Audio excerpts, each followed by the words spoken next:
शिव महापुराण की कथा पुरुषोत्तम मास के इस पावन अवसर पर श्री पुरुषोत्तम शिव महापुराण की कथा श्रवण करने का सौभाग्य अपन सभी को घर बैठे ऑनलाइन श्रवण करने को प्राप्त हुआ है।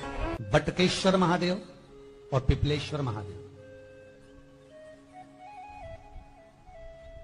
पिपलेश्वर महादेव जिस जगह पर दधीची ऋषि की धर्म पत्नी सुबार्च के सम्मुख में दधीची ऋषि के प्राण देवता ले लेते हैं, अस्थियों का कंकाल हो जाते हैं दधीची बाबा।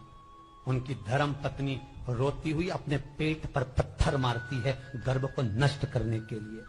वहां शंकर भगवान प्रकट होते हैं पीपल के पेड़ के नीचे। शिव जी का नाम पिपलेश्वर महादेव हुआ। जो बालक पीपल के पेड़ के नीचे जन्मा उसका नाम पिपलाद हुआ। दो महादेव अपनी पुस्तिका में लिखकर रख लो, एक बटकेश्वर महादेव और एक पिपलेश्वर महादेव। अदालत में कोई कार्रवाई चल रही है, अदालत में कोई केस चल रहा है, अदालत में कोई बात चल रही है, नहीं जीत मिल रही, नहीं विजय मिल रही, हार गए, पेशियां लगा लगा कर एक बार बड़ के पेड़ के नीचे बालू मिट्टी का शिवलिंग बनाकर उसकी पूजन करो। पूजन अर्चना कर कर दही 3 चम्मच नाम लेकर चढ़ाओ जिसके साथ केस चल रहा है, और 3 चम्मच दही चढ़ाकर उस दही को उठा लो और रुमाल पर उसके छापे लगा लो, सफेद रुमाल पर। भगवान शंकर की पूजा अर्चना कर कर जल में विसर्जन कर दो बटकेश्वर महादेव का नाम लेकर, और उस रुमाल को घड़ी बनाकर रख लो। अगली पेशी जब हो उसको साथ लेकर जाओ, केस जल्दी निपटेगा, विजय प्राप्त होगी। मात्र 3 सोमवार करिए बटकेश्वर का स्मरण। उसी तरह पिपलेश्वर महादेव, कितनी भी बड़ी जिंदगी में रोग हो, चाहे कैंसर जैसा हो, लीवर हो, किडनी हो, कितना भी बड़ा रोग हो, भगवान पिपलेश्वर महादेव का स्मरण करिए। पीपल के पेड़ के नीचे शंकर भगवान के शिवलिंग का निर्माण कर कर उसकी पूजन अर्चना करिए, उस पर शहद चढ़ाइए। पीपल का वृक्ष, आंवले का वृक्ष, शमी का वृक्ष, बेलपत्र का वृक्ष, ये औषधि पूर्ण है महाराज। डॉक्टर ने कह दिया डायलिसिस कराना जरूरी है, तो एक बार इस शिव महापुराण का उपाय जरूर करना। डायलिसिस कराने से पहले 5 छोटे छोटे पीपल के पत्ते लेना, शंकर जी का शिवलिंग का निर्माण पीपल के पेड़ के नीचे करना, मट्टी का पार्थिव शिवलिंग निर्माण कर कर उसके पूजन कर कर बेलपत्री 5 चढ़ाकर 5 पीपल के पत्ते, 5 शमी के पत्ते शंकर पर चढ़ा देना। आरती पूजन करना, शमी का पत्ता बेलपत्र छोड़कर 5 पीपल के पत्ते उठा लेना। जिस व्यक्ति को डायलिसिस का बोला है उस व्यक्ति को 5 पत्ते पीस कर छान कर पिला देना।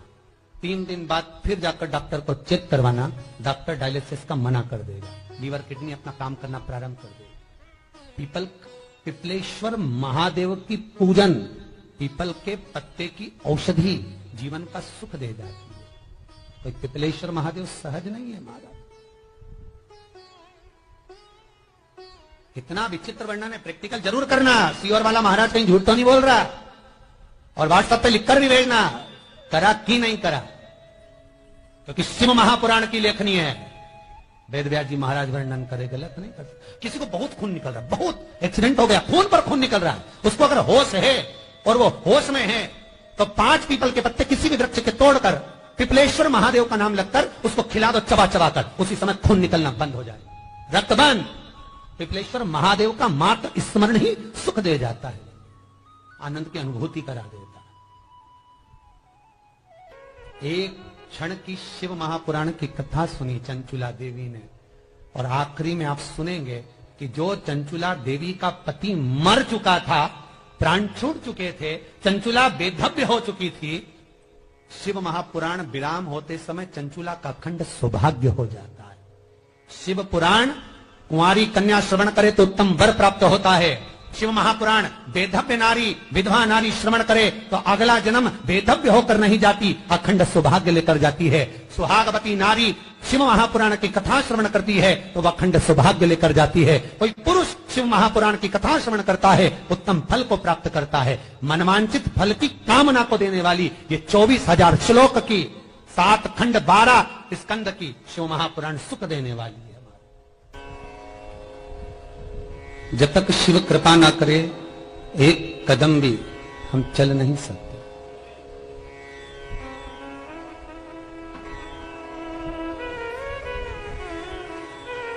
बाबा ने कृपा करी, तब जाकर हम इस पावन कथा को श्रवण करने के लिए बैठे हैं।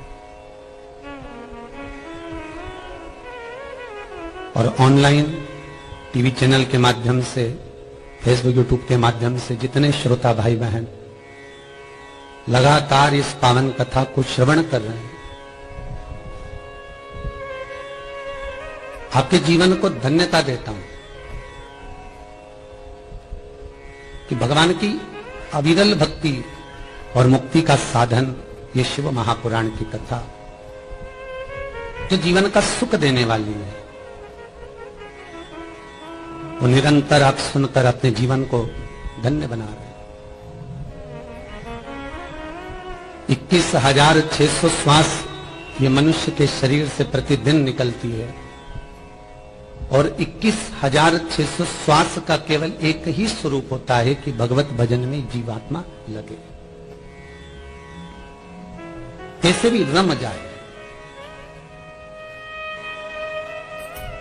3.5 करोड़ रोम छिद्र का यह मनुष्य का शरीर है, जिसके शरीर पर 3.5 करोड़ रोम छिद्र है। एक एक रोम छिद्र भगवत स्मरण का होना चाहिए।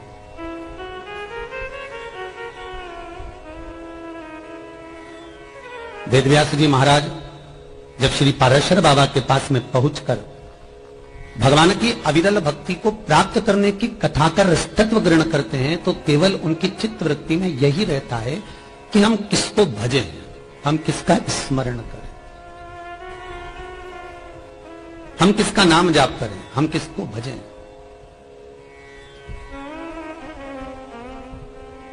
पर महाराज कि पापीड़ा रामुख से राम नहीं निकले, राम नहीं निकले रे श्याम नहीं निकले, वो कहीं जाने हरी भजना में जीवन गवाए दियो सजना। जो भगवान की भक्ति में डूबा ही नहीं, वो भगवान को प्राप्त कैसे कर सकता है?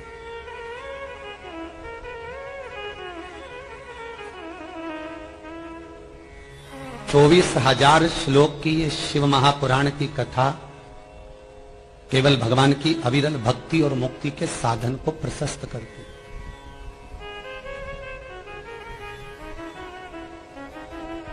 केवल भक्ति और मुक्ति को, और भक्ति और मुक्ति के साधन को जो प्रशस्त कर दे, अर्थात भक्ति के पथ से चलते चलते चलते चलते मुक्ति के पथ तक जो पहुंचा दे, वो शिव कथा,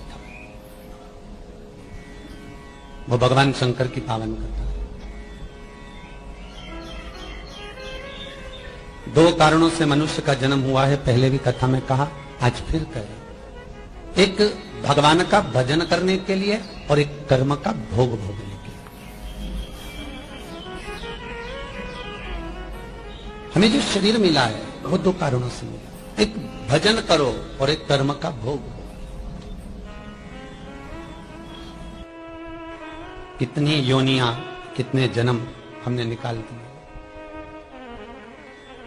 कितने जन्म हमने निकाल दिए। 84 लाख योनियां काटते काटते काटते काटते मनुष्य की देह मिली है, और वो मानव का शरीर मिला केवल भगवत भजन करने के लिए, उसको भी हम गंवा दें तो ये जीवन व्यर्थ है। मैं धन्यवाद दूंगा करेल परिवार को, जो ऑनलाइन इस पावन कथा को कराकर कलकत्ता से अपने जीवन को सार्थक बना रहे हैं, अपने जीवन को धन्य बना रहे हैं। कोलकाता में कथा कराते तो केवल कोलकाता के लोग ही सुन पाते, पर आपने ये कथा ऑनलाइन कराकर पूरे विश्व में, और विश्व में देश और विदेश में इस पावन कथा को पहुंचा दिया, शंकर की पुरुषोत्तम शिव महापुराण।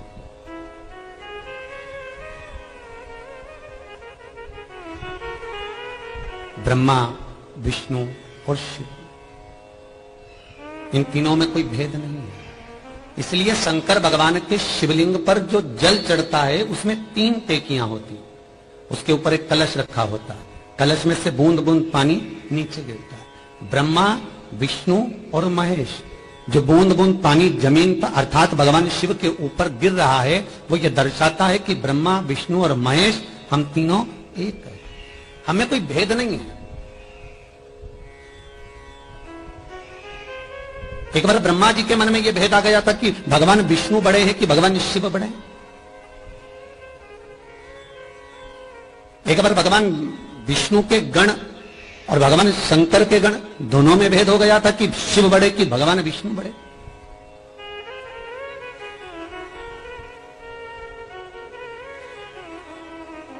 ये दोनों में बड़ा है कौन? नारायण को बड़ा मान ले कि भगवान शिव को बड़ा मान ले? ये भगवान विष्णु के पार्षद भी कह रहे हैं कि भगवान विष्णु बड़े हैं और भगवान शिव के गण कह रहे हैं शंकर बड़े हैं। आखिर दोनों बड़े कौन? शिव महापुराण की उमा संहिता कहती है, संसार में जन्म लेने वाला मनुष्य हो चाहे देवलोक में रहने वाला देवता हो, जब देवताओं में अगर भेद उत्पन्न कर देता है तो वो देवता देवपद से वंचित हो जाता है। मृत्यु लोक में रहने वाला मानव, मृत्यु लोक में रहने वाला मनुष्य यदि भगवान में भेद करना प्रारंभ कर दे तो वो मनुष्य तत्व से वंचित हो जाता है। कितना सुंदर कहा है, राजा बलि के दरवाजे पर वामन भगवान भिक्षा मांगने के लिए आए।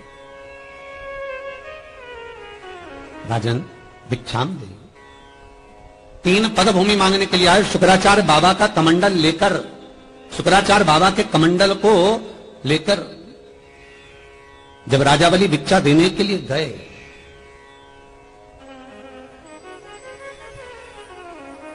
मात्र कमंडल को लेकर, और राजा बलि के सामने शुक्राचार्य जी कहते हैं तुम कमंडल लेकर कहां जा रहे हो? दरवाजे पर कोई भिक्षा मांगने आया है, ब्राह्मण का बालक है।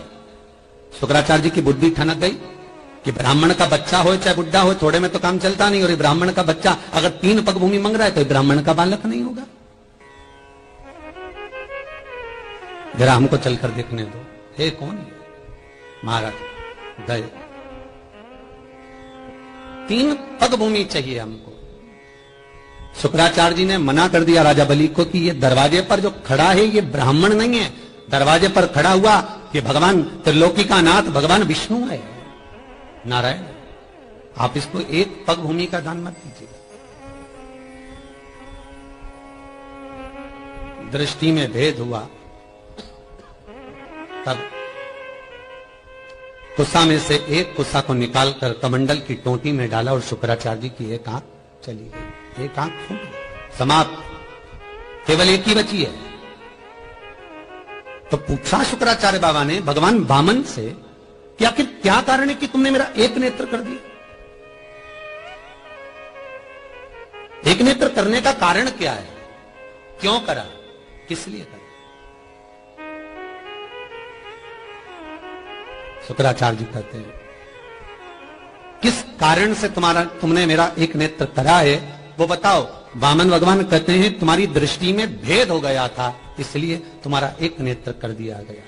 मृत्यु लोक में आकर जो देवताओं में भेद उत्पन्न कर देता है, मृत्यु लोक में आकर जो देवताओं में एक डिस्टेंस उत्पन्न कर देता है कि ये बड़ा वो छोटा, जो भगवान में भेद कर रहा होता है, शास्त्र कहता है उसका अगला जन्म अंध का हो जाता है, नेत्रों से विहीन।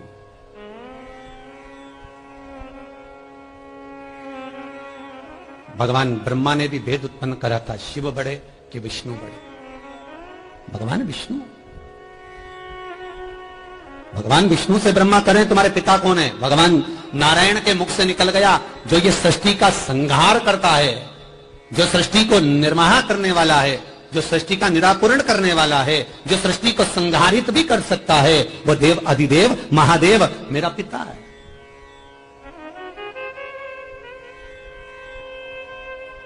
भगवान ब्रह्मा ने कहा कि मैं तो नहीं जान सकता कि आपके पिता भगवान शिव हो, शंकर। बस यही हमको जानना है। पूरी शिव महापुराण में 3 खंड पर चल रहे हैं अपन, 3रे पार्ट पर पहुंच रहे हैं। पुरुषोत्तम शिव महापुराण का ये 3रा पार्ट चल रहा है। उसमें हमें को यह समझना है कि हम अंतिम समय में किसको पुकारें,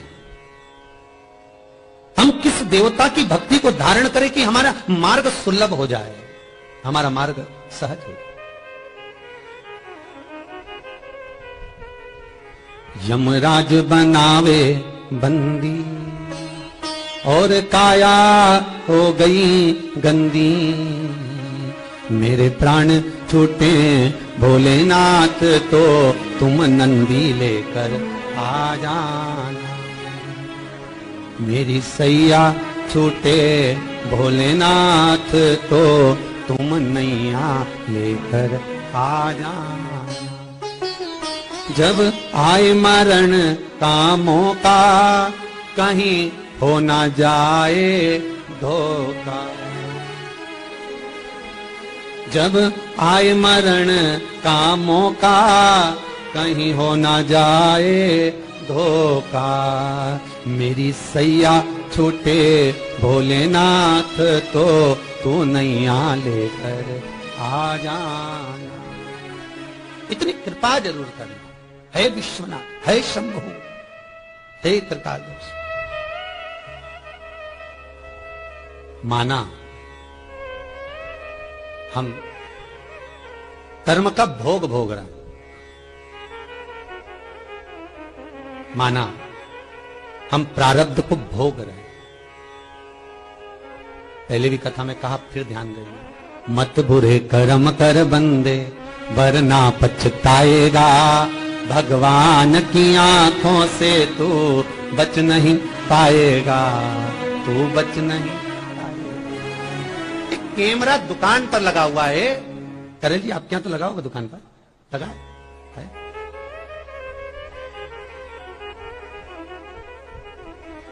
वहां लिखा रहता है आप कैमरे की निगाह में हो। जितने व्यापारी आते होंगे ना दुकान पर, जितने ग्राहक आते होंगे, बड़े सावधान रहते होंगे। कैमरा लगा हुआ, एक कैमरा भगवान जन्म के समय पर रख देता।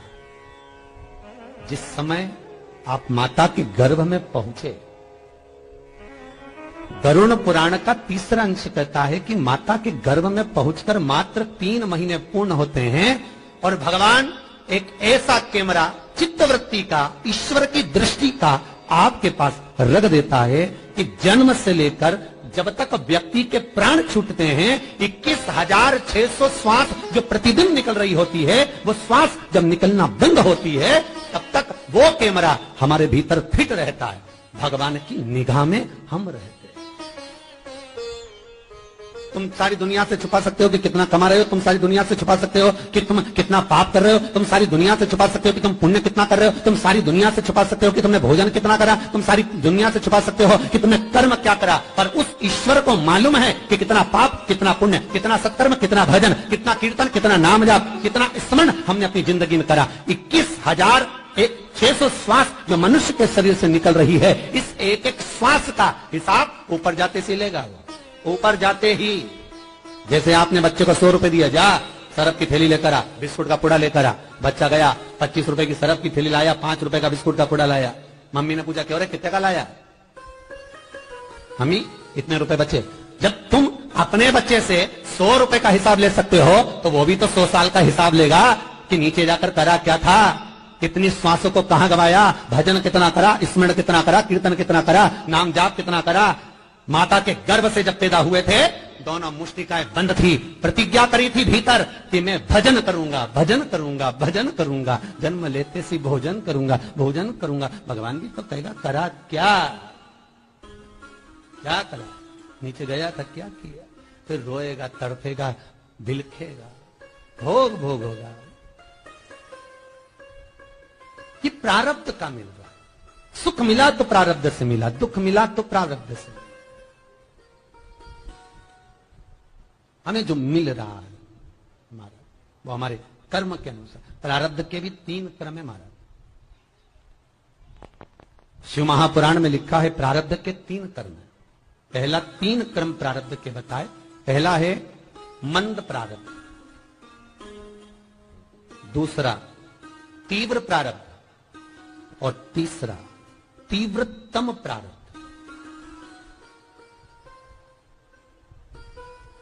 एक प्रारब्ध के अनुसार आपको जो पेट भरकर भोजन मिल रहा है, खूब डनलप के गद्दे पर सो रहे हो, एसी का रूम है, खूब बढ़िया गाड़ी का एंजॉय कर रहे हो, खूब घूम रहे फिर रहे, ये सारा जो सुख है ये हमारे प्रथम प्रारब्ध का फल है।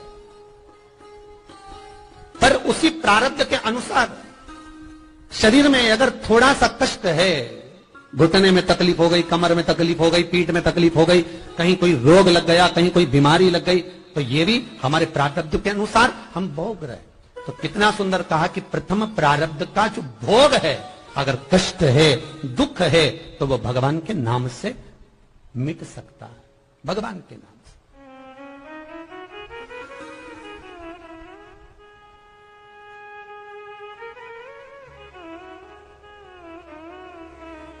ये भगवान के नाम से मिल सकता। प्रथम प्रारब्ध, सुख दुख का फल हमें मिल सकता। दूसरा जो प्रारब्ध है वो तीव्र प्रारब्ध है। अगर हमारे जीवन में बहुत कष्ट है, बहुत तकलीफें हैं, बहुत ज्यादा हम अपनी जिंदगी को दुखी हो चुके हैं, तो कहीं ना जाएं। दशरथ जी के मन में दुख आया था कि मेरे घर में संतान नहीं, गुरु बाबा के चरणों में गए।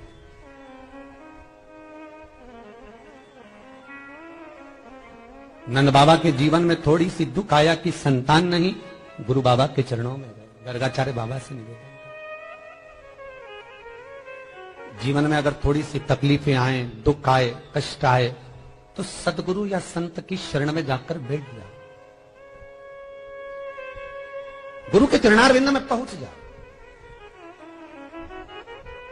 हाँ, ये जरूर है कि गुरु जी के पास जाओगे तो ज्यादा सुख वस्तुओं का तो नहीं मिलेगा, पर ये चित्त का, मन का, वृत्ति का सुख जरूर मिलेगा।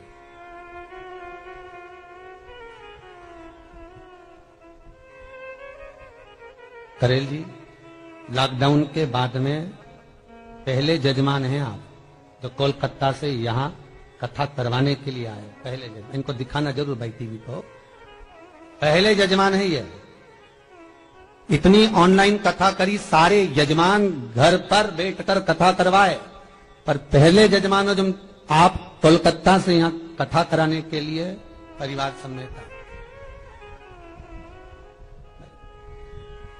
और सबसे बड़ा तो बात यह है कि इतनी व्यस्ततम जिंदगी में, इतना व्यस्ततम समय कि लोग अपनी दुकान छोड़ना पसंद ना करें, उस समय पर आप अपना इतना बड़ा व्यापार छोड़कर भगवान शिव की शरण में आकर बैठे हो। करेल जी, चिंता मत करना, वो दुकान से जो कमाया वो परिवार के लिए कमाया, और ये शिव महापुराण से जो कमाई धर्म की करोगे, ये अपनी जिंदगी को संवारने वाली हो, अपनी जिंदगी, जीवन को सार्थक करने वाली।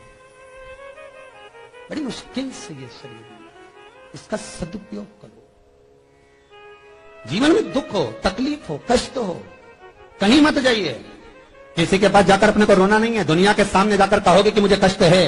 अगर द्रौपदी के 5 पुत्र मरे और द्रौपदी किसी से कहती, भीम से कहती, अर्जुन से कहती, नकुल सहदेव से कहती, तो बात दूसरी होती। द्रौपदी के जब 5 पुत्र मरे तो द्रौपदी ने जाकर भगवान कृष्ण से कहा, ए कन्हैया, मेरे 5 पुत्र मर गए हैं। भगवान कृष्ण ने भीम और अर्जुन को भेजा, जाओ जरा जाकर देखो हुआ क्या है द्रौपदी को। जाकर मालूम पड़ा कि द्रौपदी के 5 पुत्रों का वध उस अश्वत्थामा ने कर दिया। अश्वत्थामा को पकड़कर लाकर खड़ा करा और भीम से कहा, भीम ने तुरंत द्रौपदी से कहा, ले द्रौपदी यह तलवार ले और अश्वत्थामा का सिर काट दे। द्रौपदी इतनी चतुर थी, इतनी विद्वान थी, इतनी चतुर, बस जिंदगी में उसने एक ही गलती करी थी, उसके बाद कोई गलती नहीं करी।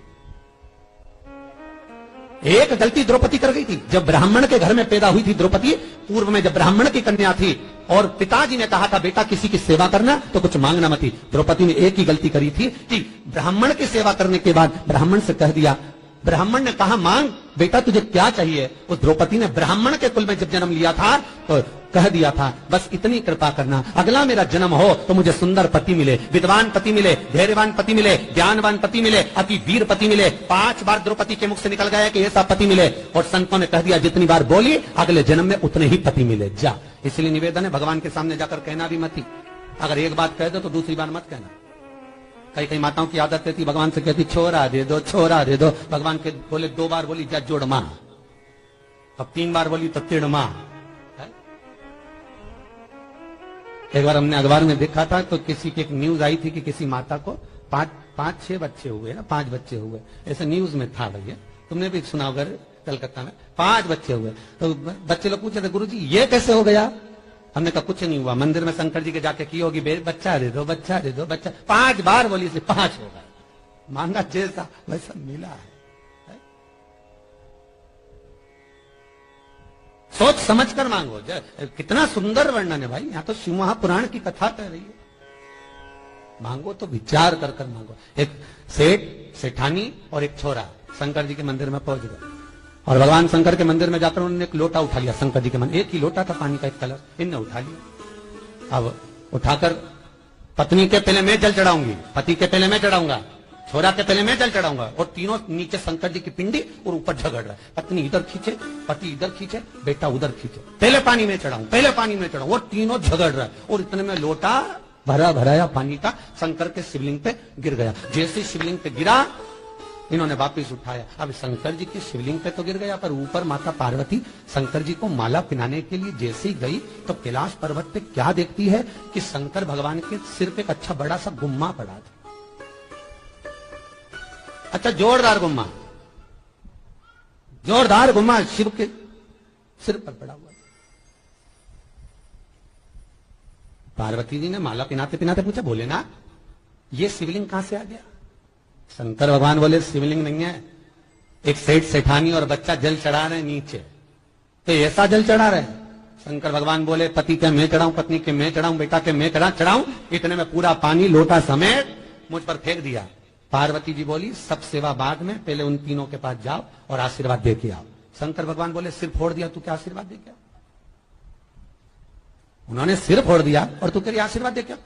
पार्वती जी बोली ऐसे भगत दुनिया में बहुत कम मिलते हैं, जाओ जरा, अभी तो सिर ही फोड़ा है, एक आध बार और दम के मार दिया तो हो गया कल्याण, सीताराम।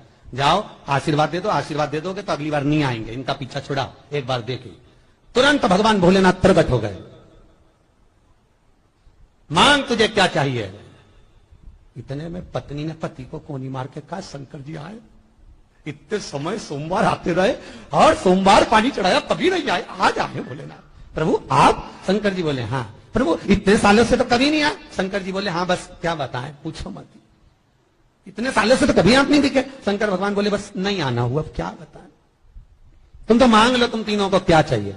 पत्नी बोली सबसे पहले मांगू, पति बोला मैं मांगू, छोरा बोले मैं मांगू, तीनों झगड़ रहे। शंकर भगवान बोले लेडीज फर्स्ट, पहले तुम मांगो। पत्नी ने सोचा भगवान मांगू क्या, पहली बार तो भोलानाथ मिला, अब मांगू तो मांगू क्या। बहुत देर तक सोचती रही, फिर बाद में बोली मेरे मन में ऐसा विचार आ रहा है कि मेरी उम्र हो गई 85 साल की, तो मेरा मन ये है कि तुम मुझे 16 साल की बना दो। शंकर भगवान बोले तथास्तु। अब इसको बना दिया 16 साल की। अब इसको 16 साल की बनाया तो ये तो जो बुढ़ा पति था 95 का, उसको चोटी घुमा घुमा के चिढ़ा रही कि मैं तो 16 की हो। अब कहीं लहंगा हिलाए, कहीं चोटी हिलाए और पति को चिढ़ाए। अब पति को ऐसा गुस्सा है कि कांटे के बराबर खून नहीं।